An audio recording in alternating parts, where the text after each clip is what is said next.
Now, award-winning director Brillante Mendoza finds his way again to the Metro Manila Film Festival. Mendoza is the brains behind the entry Apag, which reunites him with primetime actor Coco Martin. I got to speak with Direk Brillante. He told me how the film highlighted the food and culture of Pampanga and how this played a role in the family drama film.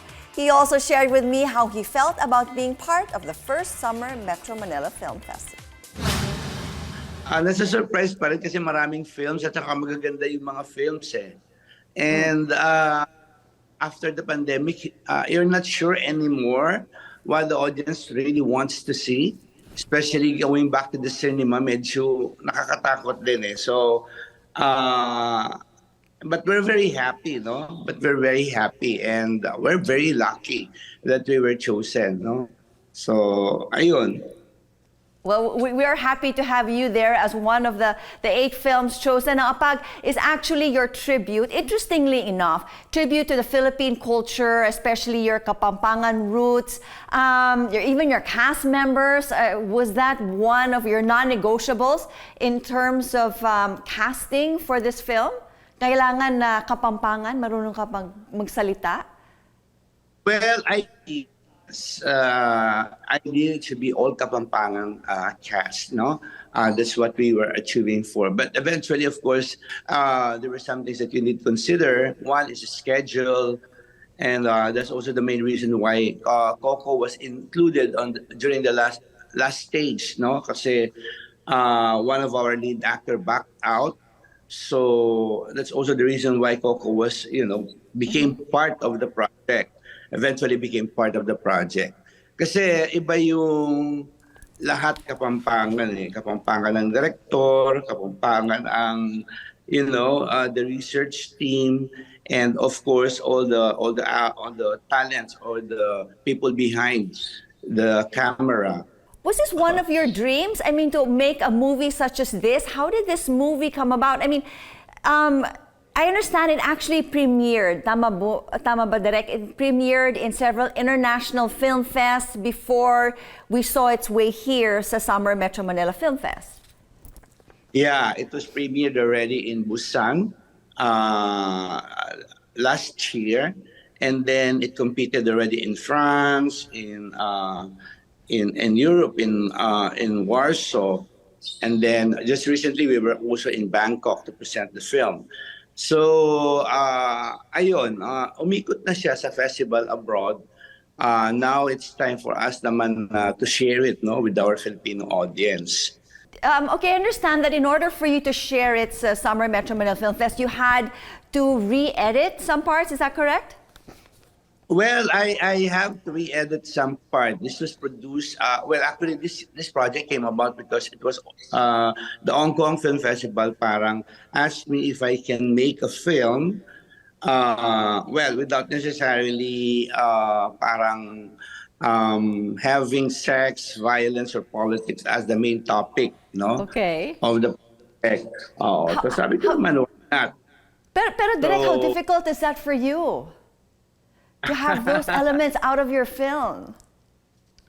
Siguro naman hindi naman siya ganun ka-challenge. It's just that people are used to these types of subject matter, no, sa mga films ko. But of course, there are hundreds of other stories naman that we can share.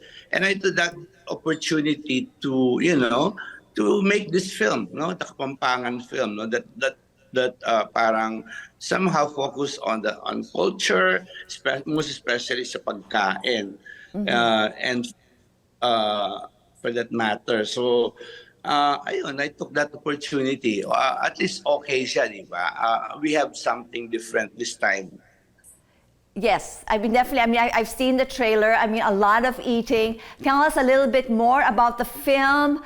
A lot of twists and turns when it comes to human relationships. Of course, you talked about the food. You even have religion in it. Tell me a little bit more about the underlying theme of this movie. So basically, like what I told you a while ago, parang I took that opportunity as a cue to make this film about culture. So we, of course, even if I came from Pampanga, and I know for a fact that, we Kapampangans parang really love to eat. hindi pwedeng puro pagkain lang. There should be like a narrative behind it. So the food is actually part of the narrative, not only as a metaphor, but basically parang it was used, no? It was used in the narrative as part of the parang basic props, okay, sa film. In terms of how we shot it, parang I try to concentrate in one area in Pampanga where we can show also the other parts o yung ibang mga cultural or touristic part ng Pampanga, no? Like the churches, the market, yung riverside, and also, of course, the food, no? The preparation of the food is part of the process, no? Nung film. Direct, take me through the underlying layer, of this film. There's a lot of guilt involved. Tell me how you're able to bring out all these emotions that your characters had to go through. It's not really hard to direct these actors. First of all, Kapampangan sila. Second of all, they use the dialect. And then they were all good, no? You just have to give them some instruction, and I'm sure, no, knowing they're a great talents, so it was really kind of easy for me, no. But yung pinaka-take ng film sana, of course we focus on the culture, etc. Alam naman natin yan, no? Given na yan ang Kapampangan food. But more than that, it's really the love of family, no? It's the love of family, how we value our family. I think that is very the core, no? Nung film. And at the same time, of course, dahil festival ito, gusto natin merong konting twist, no? We focus on the culture, we focus on the family, pero gusto natin may konting twist dun sa film para mag-enjoy din naman ang mga manonood. But I understand that Coco Martin also had a big hand or in terms of coming up with an ending, if we can say that? Well, of course, si Coco, he let it out. He let it out. Because I have two edits. I have to, well, of course, the international edit. And then, since this is the first time I'm showing this film in the Philippines, so I edited another version. And it was Coco's idea, no? That version. Pero huwag muna natin siyang i-discuss kasi medyo yun yung parang isa sa mga pinaka-highlight ng film eh. And this is the first time na makikita ng mga tao na si bilang probinsyano, ang probinsyano at ang batang Quiapo ay ganito pala ang mangyayari sa kanya sa Apag. But Direk, all praises to you from the cast of this film. They speak nothing but, wonderful praises in terms of how you have directed the film and how you've directed them as well. Tell me, the other cast, I know Jacqueline Jose, which you've also directed in the past, is part of this film?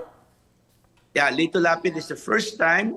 Of course, we have the regulars, what we call the regulars, Gina Pareño and Julio Diaz and Mercedes Cabral. Of course, we have a new member in the family, Sheina Magdayaw, Joseph Barco, are also part of the film. And of course, Vince Rillion will also have a small part in the film, and Ronaldo Martin, the brother of Coco.